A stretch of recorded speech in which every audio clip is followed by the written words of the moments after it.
ప్రభువునందు ప్రియులకు క్రీస్తు యేసు వారి అతి పరిశుద్ధమైన నామములో శుభములు తెలియచేయుచున్నాం. ఈ దినము హెబ్రోన్ క్యాలెండర్ వాగ్దానము. భయపడకుము, నీవు చెప్పిన మాటలు వినబడినవి కనుక నీ మాటలను బట్టి నేను వచ్చి తిని. దానియేలు గ్రంథం 10వ అధ్యాయం 12వ వచనంలో దేవుడు ఈ మాటలు దానియేలును గురించి మాట్లాడుతూ ఉంటున్నాడు. ప్రియమైనటువంటి దేవుని ప్రజలారా, దానియేలు దేవునికి ఇష్టమైనటువంటి వాడుగా ఉంటున్నాడు. అంత మాత్రమే కాదు, దానియేలు బబులోను దేశంలో దేవుని కొరకై ప్రత్యేకమైనటువంటి జీవితాన్ని కలిగి తాను జీవిస్తూ వచ్చినాడు. తనకున్నటువంటి పరిస్థితులు ఎటువంటివైనప్పటికీ పరిస్థితుల వైపు చూచి భయపడక తన విశ్వాసాన్ని కాపాడుకుంటూ పరాయి దేశంలో తన యొక్క పవిత్రతను, పరిశుద్ధతను కాపాడుకునే విషయంలో ఎక్కడ కూడా తాను మొహమాటం లేకుండా తాను కొనసాగుతూ వచ్చినట్లుగా మనం చూడగలుగుతున్నాం. ప్రియమైనటువంటి దేవుని ప్రజలారా, ఈ లోకమైనటువంటి బబులోనులో విశ్వాసిగా నీవు ఒక దానియేలు వంటి జీవితాన్ని మనం కలిగి ఉండాలని దేవుడు మనకు తెలియజేస్తూ ఉన్నాడు. పవిత్రత, పరిశుద్ధత, యథార్థత, నమ్మకత్వం, విశ్వాస్యత ఇవన్నీ కూడా దానియేలు జీవితంలో మనం చూడవచ్చును.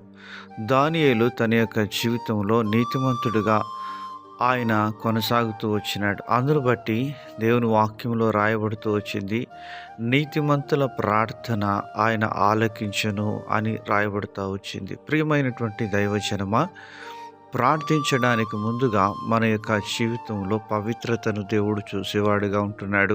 అపోస్తలుడైన పౌలు గారు తిమోతికి రాసిన మొదటి పత్రిక 2వ అధ్యాయం 8వ వచనంలో ఈ మాటలు తిమోతికి రాస్తూ చెప్తున్నాడు. కావున ప్రతి స్థలమందును పురుషులు కోపమును సంశయమును లేనివారై పవిత్రమైన చేతులెత్తి ప్రార్థన చేయవలనని కోరుచున్నాను అంటున్నాడు.